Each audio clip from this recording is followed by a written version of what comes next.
Israel ने दक्षिणी Lebanon के खिरबत सेल में ड्रोन से हमला कर हिजबुल्लाह के फील्ड कमांडर विसाम अल ताविल को मार गिराया है। अल ताविल हिजबुल्लाह के रादवान फोर्स का डिप्टी चीफ था।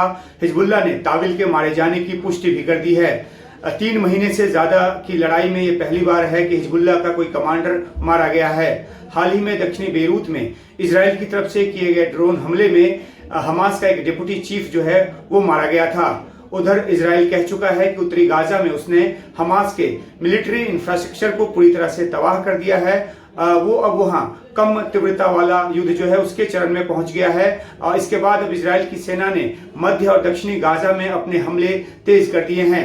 मध्य गाजा के अल अक्सा अस्पताल पर भी हमला किया गया है। अस्पतालों पर हमले के पीछे इजराइल का हमेशा से ये तर्क रहता है कि इसकी आड़ में हमास अपना ऑपरेशन चलाता है। अल अक्सा अस्पताल पर जब हमले की चेतावनी दी गई उसके बाद यहां से सैकड़ों मरीज और कर्मचारियों ने अस्पताल छोड़ दिया, इस तरह की जानकारी है।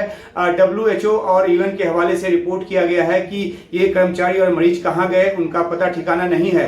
इजराइल के हमलों की वजह से सैकड़ों की तादाद में जो घायल हैं वो अस्पताल पहुंच रहे हैं, लेकिन मेडिकल स्टाफ की कमी के चलते इलाज में दिक्कत हो रही है।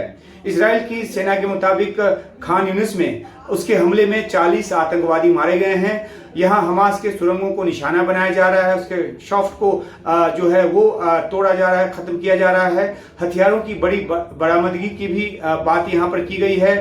मगाजी में किए गए हमले में भी हमास के लड़ाके को मारने का दावा किया गया है IDF की तरफ से। गाजा स्वास्थ्य मंत्रालय के आंकड़ों के मुताबिक इजराइल के हमलों में अब तक मरने वालों की तादाद 23,000 तक पहुंच गई है। हालांकि इजराइल का दावा है कि मरने वालों में बड़ी तादाद हमास के लड़ाकों की है। अमेरिकी विदेश मंत्री ब्लिंकन एक बार फिर से इजराइल पहुंच चुके हैं। वे तुर्की, ग्रीस, UAE, सऊदी अरब, इजिप्ट, जॉर्डन और कतर होते हुए इजराइल पहुंचे हैं। हमास इजराइल जंग शुरू होने के बाद से उनका 5वां मध्य पूर्व का दौरा है। अरब देशों के नेताओं की राय लेने के बाद उनकी कोशिश इजराइल को मनाने की होगी।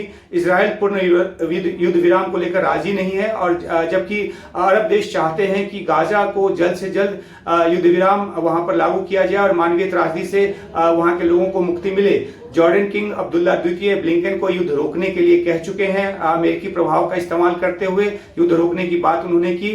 ब्लिंकन ने भी बयान दिया है कि गाजा में विस्थापितों को घर जाने दिया जाना चाहिए। युद्ध विराम और गाजा को जो बड़ी मात्रा में मानवीय मदद पहुंचे, ये 2 ऐसे मुद्दे हैं जिसके बाद मध्य पूर्व में कुछ शांति की उम्मीद की जा सकती है, वरना युद्ध के लंबा खींचने और इसके और ज्यादा फैलने की आशंका जो है वो बनी हुई है। ब्लिंकन की कोशिश होगी कि ऐसा ना हो, और इसी उम्मीद में वो इजराइल में है।